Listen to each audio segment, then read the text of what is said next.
Hi, everyone, and welcome to the latest episode of Dissidents and Dictators, the flagship podcast from the Human Rights Foundation. My name is Casey Michelle, and I'm joined today by my well-traveled co-host, Elisha Maldonado. Say hi, Elisha. Hello. And if things sound a bit different today, it's because we are coming to you live from beautiful Oslo, Norway, where we're currently hosting and attending the Oslo Freedom Forum. We've got a suite of live episodes coming your way shortly, but we wanted to kick things off with a bang. Our guest today is none other than Bill Browder, a man who likely needs no introduction. For those who don't know, Bill is the co-founder and CEO of Hermitage Capital, but he is perhaps best known for being the driving force behind the creation of Magnitsky-style sanctions. These sanctions first began over a decade ago in the United States and initially targeted specific Russian officials, but they have since been expanded to many other countries and targeted officials all around the world and have become one of the most effective tools in holding corrupt officials and human rights abusers to account. Bill, it's an honor to have you with us today, so let's dive in. I just have to say, I'm so excited to see you. I liken it to what I call a diehard Taylor Swift fan. That's how excited I've been to meet you. Casey can even attest. I've been talking about it. When I was a couple years ago, I was in Spain with a friend, and I was reading your book, and she had all these places to go. We have to go here, here, and here. And I said to her, I'm going to need you to go to those things without me. I cannot focus on anything else until I finish this book. I can't think until I finish this book. And she was so annoyed. But she left me. I had a drink, and I finished that book. She was gone for a couple hours. That's how into it I was. Well, if you were in Madrid, I hope you then went to the Grand Hotel Inglés, which is where I was arrested on a Russian Interpol warrant in 2018. But I was in Barcelona. Otherwise, I would have done 100%. I thought you were doing a tour from all the locations that were actually named in the book there. I probably should do that at some point, yeah. Well, look, ideally Taylor Swift has read the book as well. Yeah, thank you so much for being here. All that to say. Bill, you are a figure who has, and again, we're surrounded by all these incredibly brave individuals who've stood up to dictators around the world here at Oslo Freedom Forum. Yet you have the distinct honor of being on the wrong side of not one in Vladimir Putin, but many dictators at this point. I wanted to first ask, how are you? I'm good. In fact, the more dictators that hate me, the more I know that I'm making a difference. You know, there's an expression that you can't judge a man by his friends; you can judge him by his enemies. And I hope that that bodes well for me, or at least that reflects well on me as a guy who's pissing off the wrong kind of people. There's another quote that I'm going to butcher out there that says, "If you're not making enemies, then what are you doing with your life?" There you go. Which certainly you've been racking them up at this point. For listeners who aren't aware, can you give just a brief overview of what Magnitsky-style sanctions are and how they first began? So I was originally running an investment fund in Russia called the Hermitage Fund. It was the largest foreign investment fund in the country. I discovered huge corruption in the companies I invested in. I decided to try to stop it. I would expose the corruption. We researched and exposed the corruption. And of course, as you can imagine, I made a few enemies along the way, people who were benefiting from the corruption. I was expelled from the country, declared a threat to national security. My offices were raided. A young lawyer of mine named Sergei Magnitsky discovered that the reason that our offices were raided was they wanted to confiscate our documents and then use those documents to steal $230 million of taxes that we paid to the Russian government. Sergei discovered the crime. He testified against the officials involved, and he was subsequently arrested, tortured for 358 days, and then killed on November 16th, 2009 at the age of 37. And the day of his murder changed my life, and I made a vow to his memory, to his family, to myself, that I was going to go after the people who killed him and make sure they face justice. And that has resulted in a piece of legislation named after Sergei Magnitsky called the Magnitsky Act. The Magnitsky Act freezes the assets and bans the travel of the people who killed Sergei Magnitsky, the people who commit similar types of corruption and human rights abuse in Russia, and now people who do the same thing all over the world. The Magnitsky Act started with passage in the United States in 2012. It was then passed in Canada, the United Kingdom, the European Union, Australia, here in Norway, Iceland, Kosovo, Montenegro, the Channel Islands, BVI, etc. 35 countries in the world have Magnitsky Acts. And I'll tell you something, it's one of the things that gives most hope to the victims and gives most fear to the dictators. Can you take us back, Bill, to that moment, that time in the early 2010s when you were first considering lobbying for legislation like this, and again, when it was first passed in the United States, did you ever think, again, 35 countries, we now have the global Magnitsky Act as well. Did you ever think it would grow into something like this? I had no concept, no expectation. And in fact, I think the reason that I've been able to succeed was because I didn't have any expectations. I thought that the campaign for the Magnitsky Act was just a great way to create and keep awareness of the murder of Sergei Magnitsky. And so every time I would have a congressional hearing, every time an article was written, every time a meeting with a senator, I thought it was just another opportunity to talk about the terrible things that Putin had done to my lawyer, Sergei Magnitsky. And it was just a good platform to run this campaign on. And then miraculously, against all probability, every planet lined up. And it's like literally a 1 in 10 million chance that the law got passed in the United States, that a piece of legislation was passed in the United States. It just doesn't happen. I mean, it is less likely to get a piece of legislation passed in the United States than it is to win the lottery. And then what's even less likely is that we were able to then take the concept and take it worldwide and have 35 countries do it. I mean, it's just, I don't think it's just, I could have never predicted it. And I could never have imagined it. It's probably unreplicable to do it again. It was just a combination of factors. And here we are. And we now have something which gives hope and redress to victims. And I'm sitting here in Oslo in this, doing this podcast, and I'm looking out on a huge billboard, The Faces of Torture, political prisoners. It calculates 1,757, Nicaragua, Bolivia, Venezuela, Cuba, and I'm sure there's other billboards around from other countries. Every one of these victims and their families now have a tool to use to go after the people who did this to them. Recently, you were talking about creating a Navalny Act, putting more sanctions on Putin. Could you talk about that and what kind of similarities there would be between that and Magnitsky? Well, so Alexei Navalny was a friend of mine. He was somebody, after Sergei was killed, who stepped up to help us. He was somebody who did so at personal risk and personal cost. He was the victim of various lawsuits and other things from a lot of the perpetrators. And he eventually took his platform of anti-corruption to a massive national level and became the most popular opposition politician in Russia. And his message of anti-corruption, of going after the bastards who are stealing the money from everybody, really resonated with everybody, and Putin killed him. I was just meeting with his widow, and I told her that he stepped up when Sergei was killed, and we're going to step up, get justice for him. And every time there is a new Magnitsky-style sanctions program, platform, or imposition on any official around the world at this point, as well as on this conversation about Navalny Act, we carry that legacy. These democratic countries carry that legacy forward. Those names are remembered. Of course, Putin wants nothing more than for the rest of us to forget about the Alexei Navalny's of the world, the Sergei Magnitsky's of the world. And yet this has carried that legacy for years and years. Now, I was wondering, this has been around now. These style of sanctions have been around for a dozen years. Where are things right now?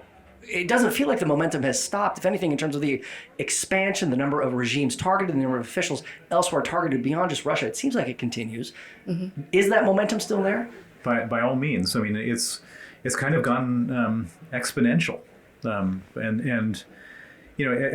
I really love about it is, when I was first trying to get the Magnitsky Act passed, every government official gave me cold shoulder, like slammed the door on my face, told me I was, barking up the wrong tree. But now it's institutionalized. That they're having their intergovernmental meetings to harmonize Magnitsky sanctions and so on. And it's becoming, and everyone's coming to realize that this is a very effective way. You don't have to go after the whole country. You just go after the individuals who did the terrible crime. Right. And boy, do they, the people who are on these lists, boy, do they hate it. And boy, do they hate it. And it's just a legally elegant way for everybody to address something. When victims come into the State Department or come into the British Foreign Office, these people in the past had nothing they could say. We're really sorry. We'll issue a letter or a statement condemning something that's happened. well, the bad guys don't care about letters or statements, but they do care about having their assets frozen. Right. Right.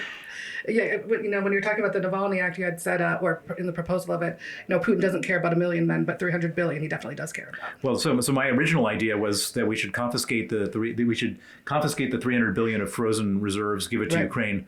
I think at the end of the day, Yulia Navalny has to decide what the Navalny Act should be, and then we will join her in doing whatever we can to help make sure that it's big, it's ambitious, and it suits the legacy of Alexei. And we've proven that it can be done now. It can be done. I was just saying, Bill, one of the, I think, most remarkable things, just to take things back for a second, you were talking about this kind of 1 in a million shot of getting this legislation passed back in 2012 in the U.S., the Magnitsky Act itself. One of the most remarkable things about that I think a lot of folks maybe have forgotten, is that the broader context, the broader geopolitical context at the time, is there were so many doors still open to Moscow, to Putin, to Medvedev, to Russian officials in Berlin, in London, in Paris, including in Washington, right? That was the tail end, maybe even still the middle of the kind of the Obama era reset policy. This was long before Crimea, let alone the expanded invasion.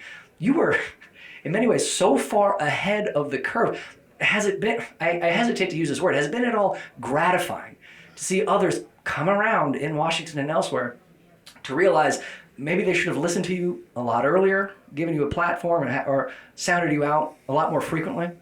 I look at it just the opposite way. It's infuriating that they didn't listen to me and didn't see what was so obvious at the time, because there's so many dead people as a result of that. Yeah. And I don't take any pleasure in being right. I have a lot of anger and disappointment that so many people really just wanted to freeze me out because it was an inconvenient truth that what was going on, and it was so obvious to me and so obvious to anyone who had been close to the situation, what was going on in Russia. And there was just too much money to be made, too much geopolitical ambition that people wanted to ignore what was facing them. The elephant in the room was facing them. Everybody, it was obvious for anyone who had dealt with Putin that he was a monstrous, murderous dictator, and he wasn't going to stop. It was there for all to see. Some were just too blinded by the dollar signs or whatever it may be to register and recognize that. Yeah. In the book, you talk about the late Senator John McCain, who was the first person to kind of really give you an open door and an ear. How did that conversation go? Because I think it'd be interesting. You write about it in the book, but interesting to hear you talk about it. Well, so he wasn't the first. So the very first serious member of Congress was Senator Benjamin Cardin from Maryland. Right. And he was a junior senator at the time. He's retiring from the Senate this year, but back then that was 2010, 14 years ago, and I went to see him, and he was head of this tiny little agency called the U.S. Helsinki Commission, which was like the kind of appointment you give to a junior senator, because it's like really bad real estate in Washington. Like it's all about human rights in Russia, which nobody cared, or the former Soviet Union, I should say, nobody cared about. And I told him the story of what happened to Sergei Magnitsky, and he had a really great congressional aide named Kyle Parker, and Kyle decided that he was going to make sure that the senator was going to make this a priority. And so Kyle was the same age as Sergei when Sergei died, and Senator Cardin absolutely, this resonated with him, and he said, listen, I'm interested in doing a piece of legislation. We'll call it the Magnitsky Act. But Senator Cardin and Kyle said to me, in order to get this done, we only have half the votes in the Senate. The other half are the Republicans. You need to find a Republican co-sponsor. And so I looked down the list of who the Republican senators were, and one name was just the most obvious thing in the world, which just jumped right off the piece of paper, which is Senator John McCain. He had been a prisoner of war in Vietnam. He had been tortured. He was maimed from his experience in prison. I thought if there's one guy who could understand what Sergei had been through, it's Senator John McCain. Then the challenge was, how do I get to see Senator John McCain? He was the chairman of the Armed Services Committee. He was the most sought-after senator to meet with of all senators. And I got very, very lucky. A friend of mine had a good relationship with one of his staffers, because that's always how stuff works. And after some begging and favor swapping or whatever, she was able to get 15 minutes with Senator John McCain. And I go in with my pitch, perfectly timed for 15 minutes. And I start telling him the story of Sergei Magnitsky. And he sort of stopped me at the very first detail and wanted more information. And I sort of gave him more information. And then I kept on the story. And he stopped me again and he wanted more information. And our 15 minutes was up and I hadn't gotten even to like anywhere near the punchline. And one of the schedulers pops her head and says, your next meeting is here, and he waves her away, and I need to hear this, and we carry on, and he keeps on asking me more and more details, and he's really clearly engaged, moved, and this I had connected with him on a story that he really felt he wanted to know more about, and then half an hour is up, and another group has. So there's two groups of people in the room piled up, and we just keep on going, and we go for a full hour. Stacking up the guests. And at the end of the hour, I said, I want you to, what can we do to help? I said, I want you to co-sponsor the Magnitsky Act, and he said, I'll do that, and I'll do anything else I can do to help get justice for Sergei Magnitsky. I was going to say, last year, Bill, we had Kyle Parker here sharing some of that story with us on a panel with us. And it is so funny to see what the Helsinki Commission has really grown into as this powerhouse in U.S. Congress, especially by the early 2020s, in terms of launching legislation after legislation, whether it's sanctions-related, corruption-related, anti-authoritarian, anti-kleptocracy. It's funny to see how these things can begin so small from one conversation, one bill. And again, to bring things back to not expecting to where they go, you really don't know where these things are going to end up. I wanted to ask about the future, now expanding things, maybe projecting things a little bit forward. We've seen Magnitsky-style legislation in the Canadas, the Australias, the Kosovos, the EUs of the world.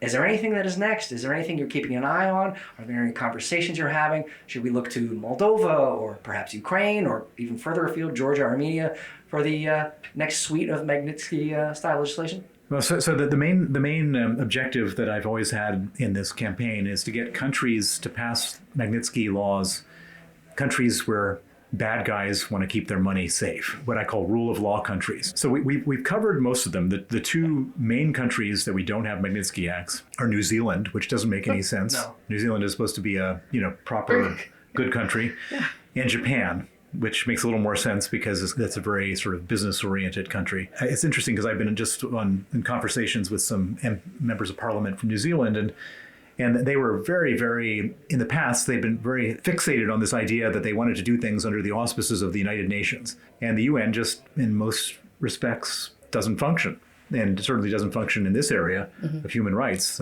at all. And I think I might have been able to convince this member of parliament, who's an important one, that we should go and New Zealand should join Australia and the United States and Canada, the UK, and the EU and all that kind of stuff. Japan is a harder nut to crack. I haven't figured that one out yet. But I'll tell you a tragic anecdote, which is that I was trying to find a member of the Japanese parliament to launch a Magnitsky Act, because the way we do it is to find the Senator Cardins and the Kyle Parkers, and I had the sympathetic ones. And I had a guy. I had a friend who knew a guy, a London friend who knew somebody who was an activist in Hong Kong, who knew somebody in Japan. And so we organized a Zoom call with this Hong Kong activist, and he thought my pitch was good. And so he then introduced me to this Japanese member of parliament. And she ended up initiating a piece of sort of proposal for a Japanese Magnitsky Act. And this was just around the time that the Hong Kong had passed this national security law. Right. And the guy, his name was Andy Lee, and he was they were listening to the conversation. And as a result of that, they opened up a criminal case against him. He tried to flee the country on a boat. They arrested him, and then they put him in prison in Shenzhen and tortured him viciously for a month, to the point that they were able to coerce him into becoming a witness against Jimmy Lai, whose son Sebastian is here now. Jimmy Lai was the owner of Apple Daily newspaper, who was one of the biggest freedom fighters for Hong Kong. Yeah. And in the criminal case against Jimmy Lai, which is ongoing right now, one of the 3 charges against him was colluding with foreign co-conspirators. Yep. And I was one of the foreign co-conspirators, and this member of the Japanese parliament was another one. In a certain way that highlights, obviously, the efficacy and the threats that these regimes feel these types of sanctions pose to them and their inner circles. And we've had Sebastian Lai on the podcast in the past on national security law. That is tragic, Bill. And again, it is a reminder of the real human cost to all of these. Because at the end of the day, of course, these are pieces of legislation, they're words on paper, if they're not enforced, so on and so forth. But it brings things back to what is truly important. Those on the ground in these countries seeking to expose, seeking to hold to account these corrupt officials, wherever they may be. Right. Yeah. Indeed, and of course the other story, which is very well connected to the Oslo Freedom Forum, is that of Vladimir Kara-Murza. Right. Vladimir Kara-Murza is a Russian opposition leader who traveled with me to many countries to get the Magnitsky Act passed. Wow. And he shares equal credit for the 35 countries because his pitch was so passionate and so compelling, which is that this was a pro-Russia piece of legislation to go after the people who were robbing the Russian people, and Putin hated him so much that he had him poisoned, right? And he nearly died. And they fear for his health now too, and well, he's now been sentenced. He was arrested and sentenced to 25 years in prison. And of course he's a major figure here at the Oslo Freedom Forum. Our Impact litigation team were on stage earlier today talking about some of the things that they're going to be filing in support of him. But we were going to say something, Casey. No, I was going to say. And doctors assess that he only has as much as a year remaining, right, that's it. Given his current starvation regimen. He's going to die. He's going to die in custody if we don't get him out. And so at this point, it's all about prisoner swaps. Yeah. Bill, this is perhaps a silly question, where do you find the energy, the optimism? Of course, there's been progress, but we see the state of the world. We see authoritarianism on the march. We see democracy on the back foot. How do you get up out of bed in the morning and keep doing this? Well, it's like everything that I've done for the last 15 years since Sergei was killed is just, don't look at the ultimate objective, just look at what's in front of you today. And I mean, I imagine knowing that all of these dictators are kind of looking at you, the Putins are looking at you. It has to be something that you push the back of your head, or do you keep it at the front of your head and keep on pounding the pavement and go forward, knowing that they are watching what you're doing? I just live one day at a time. Yeah. Just like the rest of us. Yeah. Are you writing any more books for me to devour, or?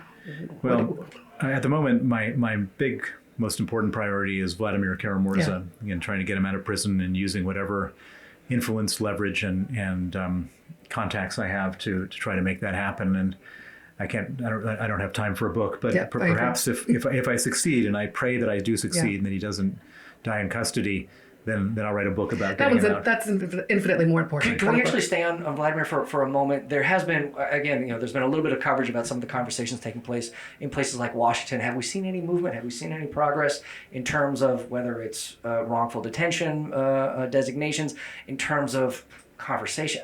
Again, we know how Putin operates. Hostage swaps are his primary mode of getting people out of prison in Russia. Has there been any movement, any momentum in Kara-Murza's case?